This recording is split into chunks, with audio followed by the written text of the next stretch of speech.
Oh.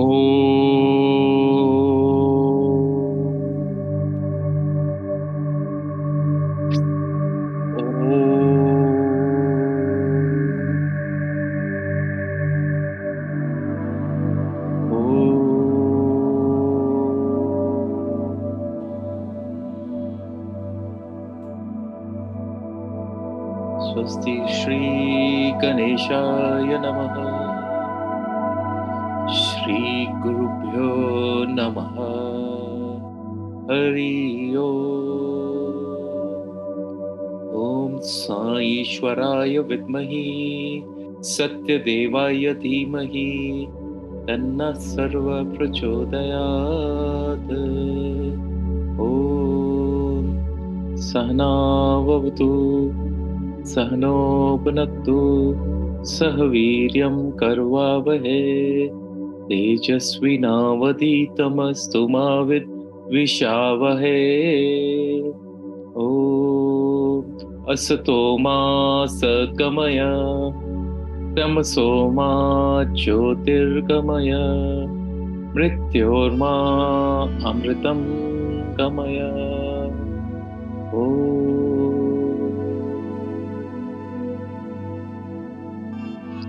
Sarve Bhavantu Sukhinah Sarve Santu Niramayaha Sarve Bhadrani Pashyantu Ma Kaschid Dukh Bhagabhave Om Purnamata Purnamidam Purnat Purnamudachyate Purnasya Purnamadaya Purnameva Vashishyate Om Shanti Shanti Shanti.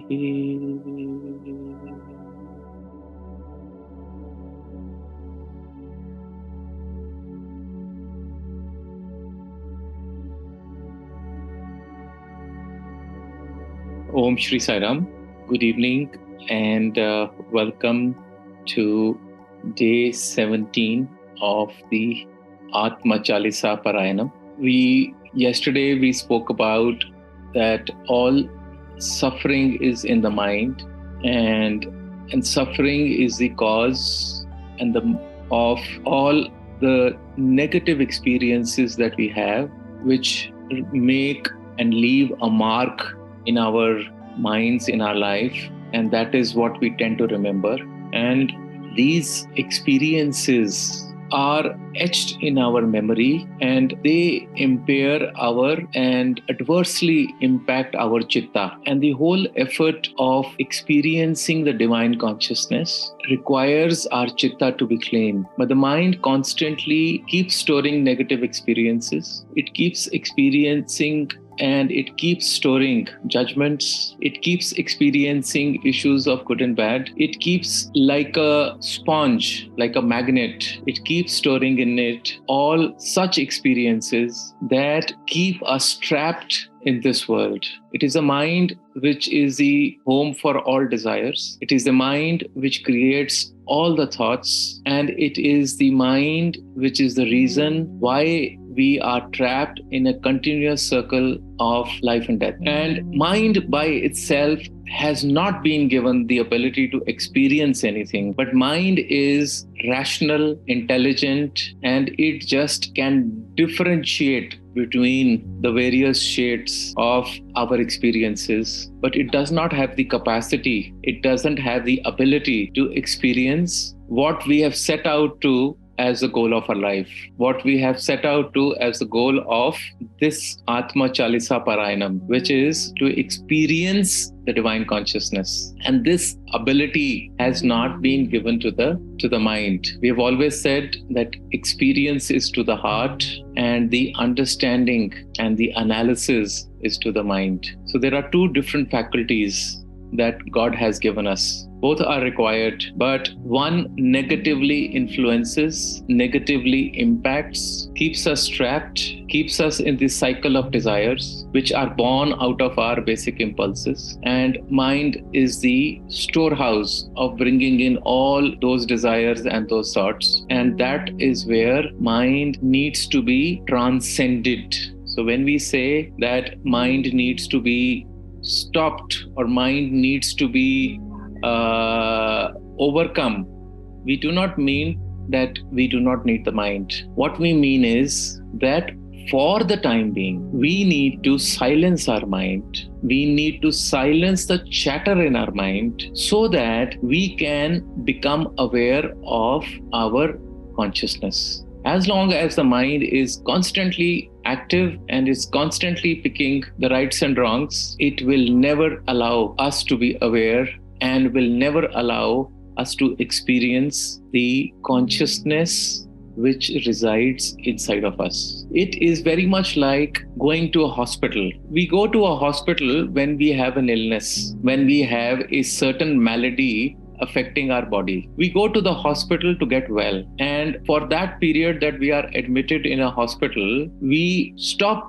doing all the things that we normally do in our homes. All the activities we normally do on a day-to-day basis at home, they stop. The food that we eat at home, that stops. The company of people that we have, on a day-to-day basis, that stops. And we go to a hospital to get well, to recuperate. And once we are well, we go back to our daily routine. We go back to our homes. So this is exactly the case between the mind and the heart. It's because of the mind we need to get into the hospital of experiencing our divine consciousness. Mind is the daily activities. Mind is our usual clutter. Mind is all our judgments, all our experiences, all the good and bad that we have been so assiduously storing inside of us. And since we are seeking the experience of our own consciousness, since we want to become aware of something that has always been there,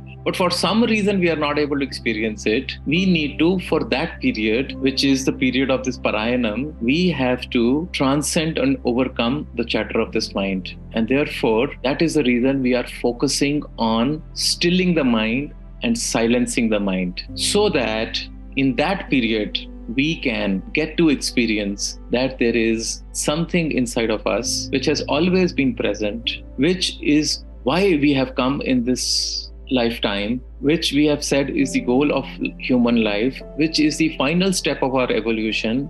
The mind which has so beautifully served us till now is no longer helping us in the step ahead. And therefore, for the journey ahead, mind becomes an impediment. Mind becomes like a big speed breaker. It becomes like a roadblock. And we need to, for some time, remove this roadblock so that we can go beyond this hump of right and wrong, the good and bad. Because the real self, the Atman or the Brahman, is attributeless. There is nothing good and bad as far as the Brahman is concerned. Everything is. There is no duality in Brahman. Brahman just is. It is the mind which has been categorizing everything into these dual experiences. And so therefore, to experience that consciousness which is all pervasive, we need to, for some time, go away from all that which is impairing the receptivity of that experience, of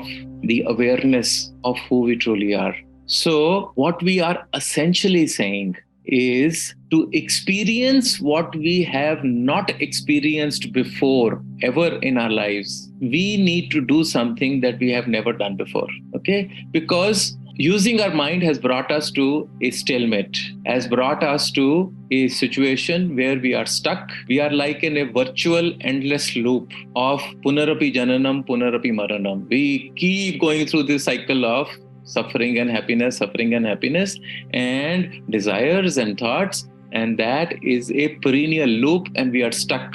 We have to get out of this loop, and we have to unlearn all the experiences that we have filed inside of us.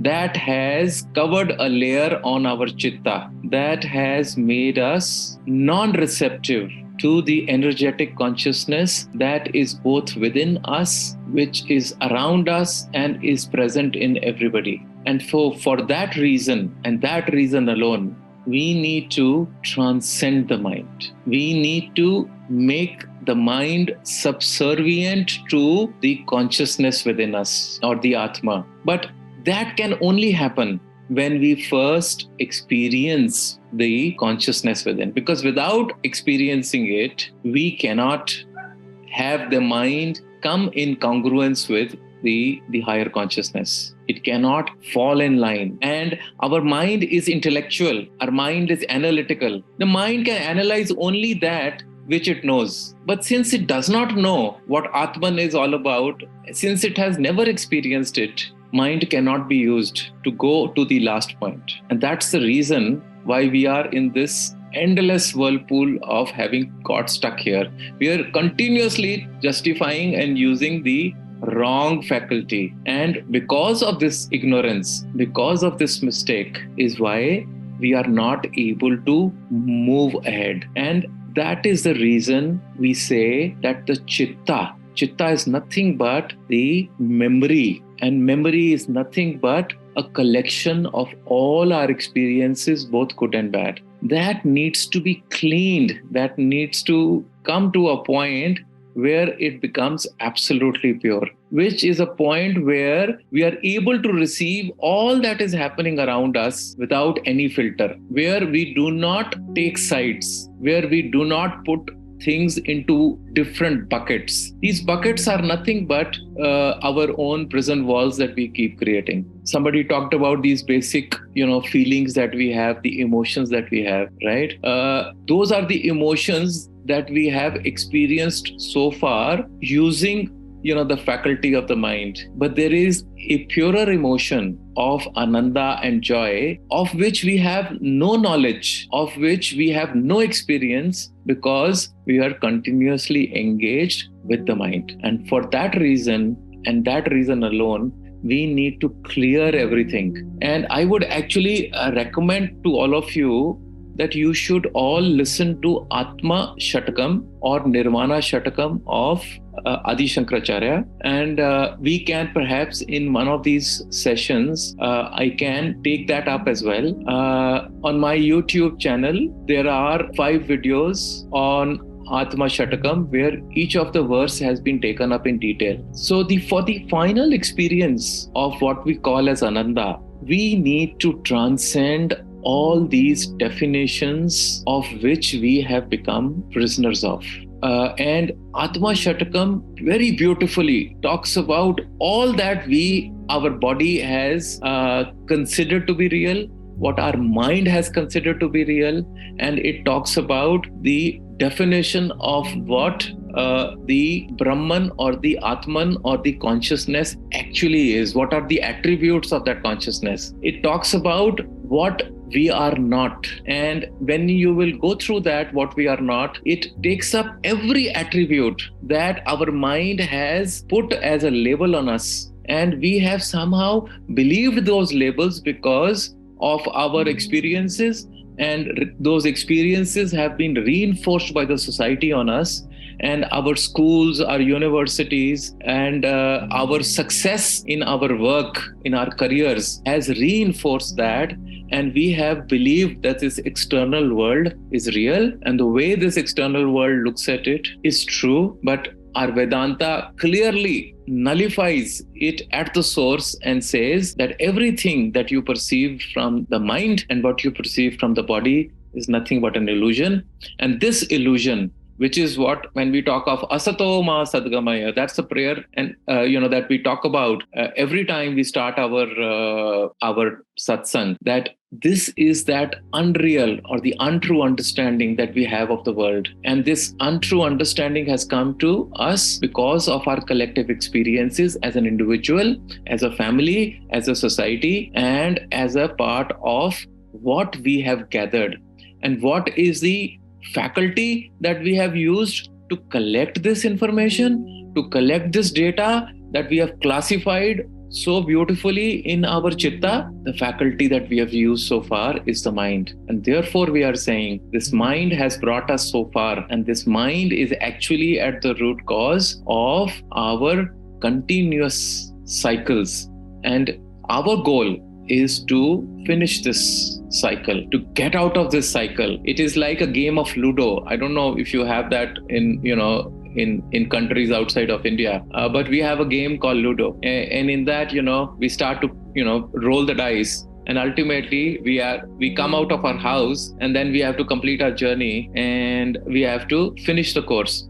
Same as with snakes and ladders, it's a game. You have to reach the end, but in between, you have to go through various things, and then you either get rewarded or you get, penalized, and you keep moving up and down in life. So similarly, we need to clear this course. And at this stage, we are trying to understand what the mind is. And our incorrect understanding of the mind has been the cause of it. And, a lot of us are beginning to get these experiences when we are able to remain in the awareness of the consciousness within us. And we will talk about the use of the mind. We will talk about the discriminative ability that the mind has, but that we will talk about, and what a beautiful role that the mind can play. But we are not ready yet to move into that, because we have not become steady in the experience of our own consciousness. Because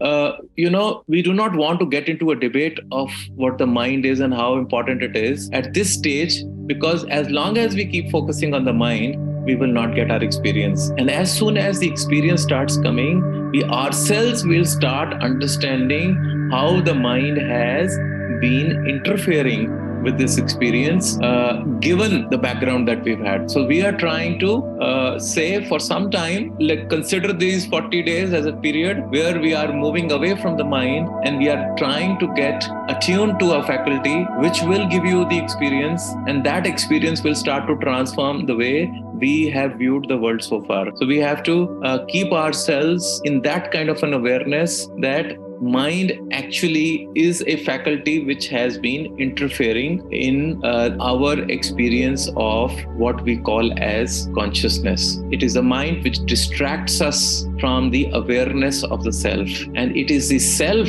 and the awareness of the self which, starts to give us an experience that we have never experienced before. And since we have not experienced it before, since we do not know what it is, therefore the mind simply cannot comprehend what it is all about. And, what is this such a noise about, the mind not being required. So for some time, for the sake of this experience, we have to get into mode of unlearning. Because remember, the consciousness is always present. The consciousness does not come and go. It's only our awareness that comes and goes. So therefore, it's not something that we need to now learn something more. We do not have to acquire any specific skills. I'm not telling you that there is a breathing technique. I'm not telling you there is a way to sit in an asana. We are not talking about any special thing. We are saying focus, shift your focus.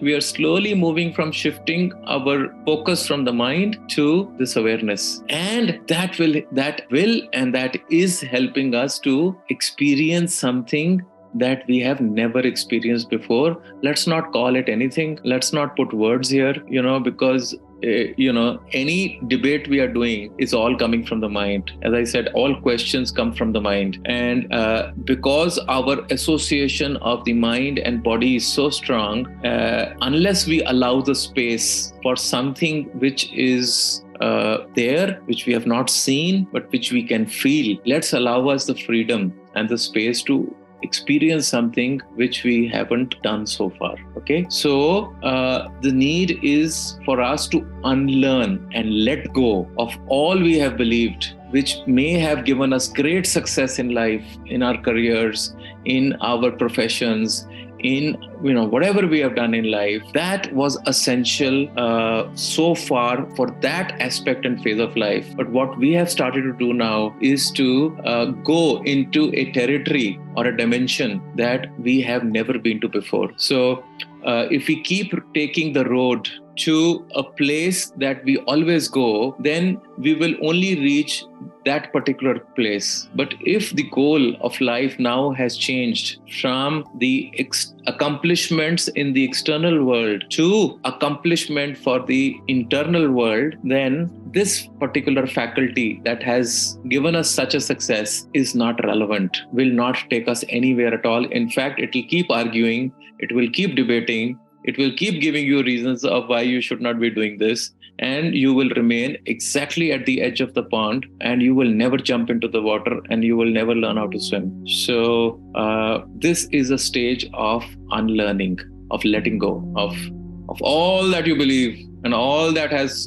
put you in good stead has to be actually kept away in lock and key for a while, so that you learn another skill, you will learn another language, which is the language of the heart, which is the language of the soul. And once the experience of the language of the heart starts to come to us, and once we start to differentiate between the mind and the soul, and once we understand how the paradigm works inside out rather than outside in, that is the time when we will go back and open the lock of the mind once again, and then we will bring both the mind and the heart, or the mind and the consciousness, into harmony. We'll sync it back again. For some time, we need to keep it away so that we get to that state where we can experience what we have not experienced before. And then, how to live a life where both are so required, both are relevant. But, there is a time in our this 40 days journey. Also, I want to share with you today, I had a very beautiful session today in the morning with an enlightened soul, and I met him after a long time, and he's somebody that I put in very high esteem, somebody who was very close to Satya Sai Baba in the physical form, and of having met so many people in this journey of experiencing the self. He's perhaps, after Baba, one of the purest beings that I have come across. And, it was so beautiful that the messages that I posted in the group today about the mind and about moving away from this whole whirlpool of thoughts and desires, he chose to actually speak about it today at length. And I was amazed at the synchronicity. And he said, this whole world is an illusion, and this whole world is such a big maya, and it keeps getting us sucked because the mind keeps producing these thoughts and desires, and we just are not able to do it. And he says, as soon as you step away, you're able to see this like an observer. And when he was sharing the whole idea of the Atman being an observer to everything, I was reminded of the example that we've shared many times of God watching this big screen on which our thoughts get projected. And the whole of this world continuously keeps going on because of these thoughts and desires. And then I shared with him in the end, I said, we're doing this Atma Chalisa Parayanam. And he simply, said, do you know what it really means? He said, Parayanam is not just repetition of something. He said, Parayanam essentially means that it is being marinated in the spirit of God at all times. So he said that if for 40 days, everyone can just be seeped into the essence of Atma, if we can remain in the awareness of Atma for 40 days, he said, there is no reason that all of us will not become one with that. He says, the only thing that you need to do is to remain in the consciousness that I am that Atma. It is through this Atma that I see. It is through this Atma that I speak. It is through this Atma that I hear. It is this Atma which is the controller of this body. It is the Atma which experiences and not the mind. And it is the Atma which has brought us all together. He says, if everybody can remain, because 40 days is such a strong period it has been effectively tested across all faiths and religions that 40 days of one continued effort on a particular thought or an idea actually manifests in your life. So he said that, this name could have come only from Baba. And if we, all of us, can remain in the awareness of the Atman, and we whatever we are experiencing in these 40 days, we are constantly attributing it to the Atman. He says there is no reason why that will not manifest in our lives. That is what we will start to become, and we will remain in that. And that reminded me of one of the beautiful sayings of the Upanishads, where they say, Brahmavid eva bhavati, that anyone who knows the Brahman and who remains in the knowledge of the Brahman verily becomes Brahman itself. So that, is the essence of what we have embarked upon, and that is what we are all together trying to reach, that point where the mind does not interfere with the experience of the truths that we are seeking, because the mind is simply not capable of getting this experience. It is the heart. And as long as the mind keeps giving its own twist to things, we will always be on the sidelines, but we will never go headlong and jump into the experiential part of the journey. And without the experience, we'll never know. So with that appeal to everybody, that let's put all our academic knowledge, our experiences of rationality aside for a while, not to forget them, not to leave them, but keep them aside for a while and go into this deep, introverted, internal process of experiencing that beautiful energetic presence called consciousness, that energetic field which has a higher vibration, because all energy ultimately is a vibration. Because for all those, who understand science, that different lights, when we see a red color light or a violet color light or a green color light, it's simply energy, but at a different level of vibration. So it's the vibration which gives the color. So actually, the whole of energy is nothing but a vibration, and we need to reach that level of vibration where we become one with this consciousness that is around us, right? And for that, this mind has to be silenced and kept quiet till it finally is fully won over and completely lets go and gives the command to the consciousness, and we start experiencing deep eternal peace, which is the goal of life, which is what we have come here to experience. So with that, I would like to thank all of you for being here, and I look forward to more questions on this so that we can, put this whole concept at rest. And from tomorrow onwards, I'd like to move into the experience of the Vedanta, where we will start talking about some of the illusions and how they became real for us. So I had actually planned to do this, but I got a question on the group today just before the session. So I thought perhaps it's a good idea to talk a little bit about unlearning and how all this knowledge is, becomes a barrier in our experiencing what we have never experienced before. So thank you so much. Sai Ram. Om